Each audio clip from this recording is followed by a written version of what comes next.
President Trump turning up the pressure on Canada.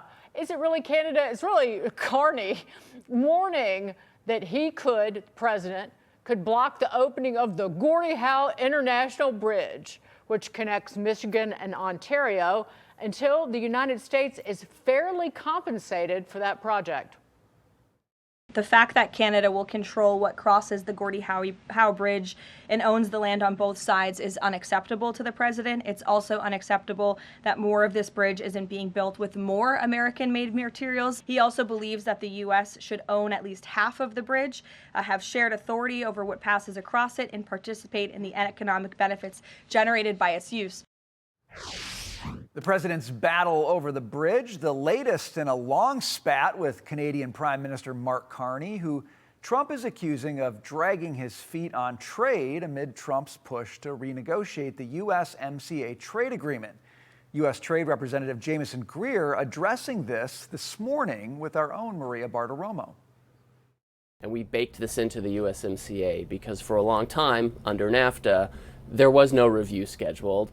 There was never any opportunity to take a look at the agreement and adjust it if necessary, which makes no sense. It makes no business sense. It makes no economic sense. The Mexicans are being quite pragmatic right now. We've had a lot of discussions with them. With the Canadians, it's more challenging. The thing to keep in mind with Canada, this is a country that's 75% dependent on the United States for its gross domestic product. We're always going to have some kind of a trading relationship with Canada. We have to make sure that it's fair. We have to make sure that it's equal. Joining us now on set is the Heritage Foundation Chief Economist and Unleash Prosperity Senior Fellow, EJ Antoni. EJ, always good to see you.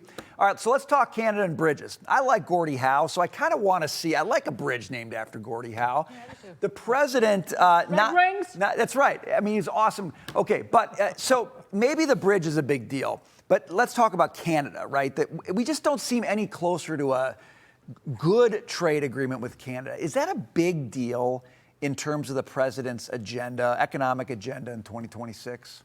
I think it's a big deal for them, Brian. It's not necessarily a big deal for us. You can look at what's happening with their manufacturing sector, for example. Since this whole trade spat began, it has really been hurting them, and for good reason. Look at the numbers. Canada, what is it, 80 or 90% of their exports just come here to the United States.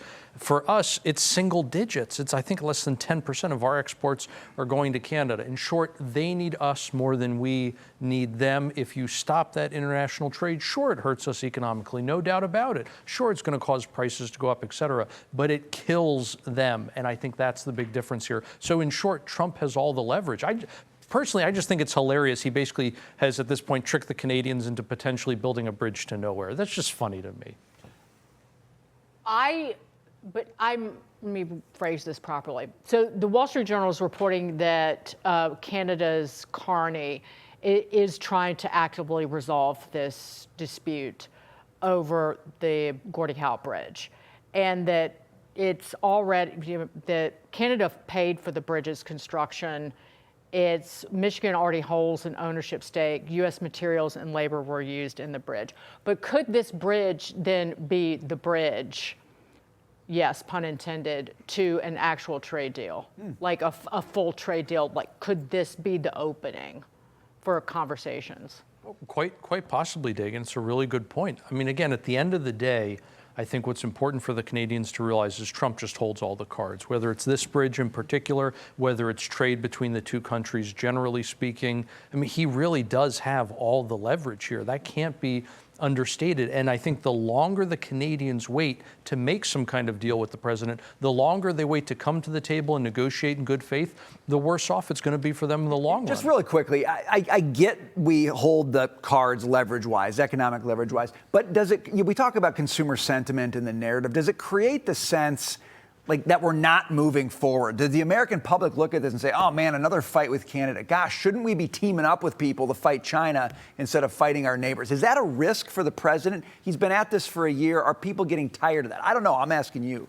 I don't think so, Brian. When we break out things like the Consumer Sentiment Survey, when we break it out by political affiliation, Republicans think things are pretty much fine. Their inflation expectations are darn near zero. Meanwhile, Democrats think we're going to have the worst inflation in our nation's history. So it really is just, I think, Trump derangement syndrome clouding some of those respondents' actual thinking.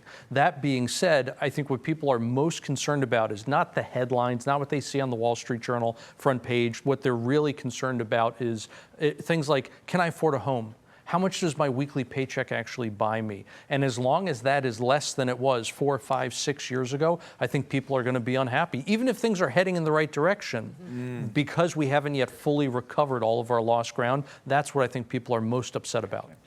The soon-to-be head of the Federal Reserve, President Trump's pick, Kevin Warsh, he's talked about for a long time about how the blowout of the Federal Reserve's balance sheet, which he was against, starting with the financial crisis in 2008, and then it was done again up to almost $9 trillion during COVID, how that was a reverse Robin Hood, that it made the rich so much richer. The closer you are to the spigot, the more wealthy you become, and it hurts working men and women. So his goal, and he talked about Larry Kudlow last year, is to reduce the size of the balance sheet, and then actually cut rates, which helps working folks.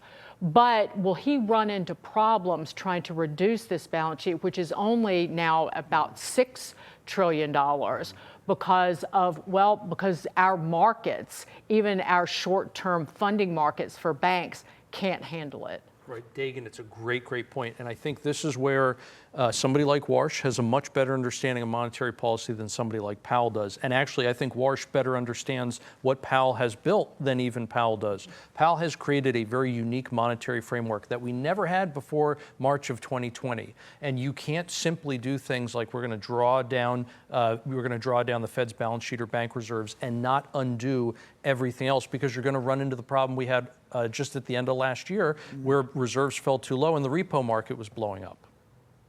Sounds like he's going to have to put the puck in the net, kind of like Gordie Howe. Maybe it's going to take a little finesse to get that done.